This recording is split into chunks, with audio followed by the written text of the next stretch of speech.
Now let's go ahead and talk about the hottest game inside the game, which is Lord's Cup. Now of course, IGG is doing this basically because of the World Cup. You know, everybody's into the World Cup right now, so they're trying to capitalize on that momentum, which is fine. I actually kind of like this.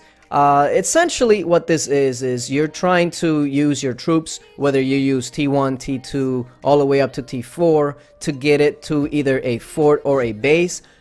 Obviously, getting it to the base will give you many more points, but it's also going to be much harder. Now, keep in mind that each troop type that you use, T1 all the way up to T4, will have different skills and will kick it at a different rate, so just keep that in mind. But essentially, the goal is to get it to a fort or the base. Also, if you hit some darkness along the way, that also will give you some more points. Now keep in mind, for you to use the troops that you're going to be using, whether it's T1 all the way up to T4, you need to have the required amount. So I believe it was 200,000 of each, so just keep that in mind. So if you're going to send T4, you need to have 200,000 of that T4. Now, how exactly do you play? So what you want to do is you want to tap the Lord's Ball on the kingdom map, hold down the skill icon, slide towards the direction you want, and in the map it'll actually tell you where the base is from where you're clicking on the ball. And then you want to release it once you actually know where you want to kick it. Once your troops reach the Lord's Ball, they will use their skill to kick the ball to the specific direction that you're kicking it to. And you also have to keep in mind that the more you keep hitting the ball, your troops will actually get a speed boost. So it'll give you an advantage over other people that are trying to hit it for the first time. So keep that in mind. The more you hit one ball, the higher your marching speed is going to be, which is going to make it much easier for you to keep up with. Also, don't be afraid to use relocator, especially if you're trying to get it to the base, because if you don't use relocators to get you closer to the ball and just relying on the marching speed, 100% of the time it's going to be stolen. So just keep that in mind. Now, when the Lord's Ball lands, the 8 tiles around it, including the ball itself, will be regarded as the active Lord's Ball area. Also, as you can tell there, people can steal your ball and hit it a different direction, so you have to be quick on getting it to hit either the fort or the base, whatever you're going to be going for.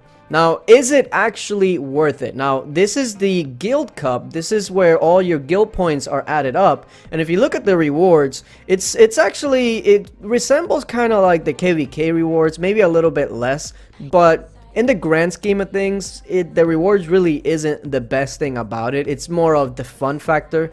The rewards aren't really like that amazing of a thing, so just keep that in mind. It's more for the fun, not like these amazing rewards that you're going to be getting. But here I'm going to show you essentially what you want to do to get this over to the base. So this is going to be featuring Daisy Flower, which for now on I'm going to call Messy Flower. And what he's going to do is, first of all, he's been hitting this ball, so he has the troop speed or the travel boost that others do not have. And as you can tell right there, in the bottom left, that's T1, T2, T3, and then T4 respectively. So as you can tell, if you got to use T4, it's 200k, T3 100k, etc. So just make sure that you have that amount when you're going to be moving the ball. So here we go, we're getting it close to the base, but keep in mind, the closer you get it to the base, the easier it is for other people to steal it. So you have to be quick. Like I said, you have to be using relocators for the best effect. And then here, I think he might have miscalculated it a little bit, because he only kicks it a couple of squares to the base, and as you can tell, somebody is already here trying to steal the ball. So yeah, I think he just miscalculated by 2 squares, and this person right here is trying to steal it so hard, but watch this. Boom! Hits the base, because even though it went past the base, remember, it's the 8 tiles around it that is going to count. So just keep in mind that if you're going for the base, more than likely you will have to lose your shield, because if you're trying to get it into the base without going into the grass, you're more than likely going to lose it. And overall, if you want to finish off the solo event, which is basically getting it to the base or a couple of forts, you can. Just know that the rewards really isn't like the best thing ever. As you can tell, we're just getting the ball to all sorts of forts and the base. But yeah, let me know what you guys think about this game mode. I think for a game mode that's only going to be here for a little bit, it's actually quite nice. It's a nice change of pace. But yeah, appreciate you guys for watching, and until later, bye.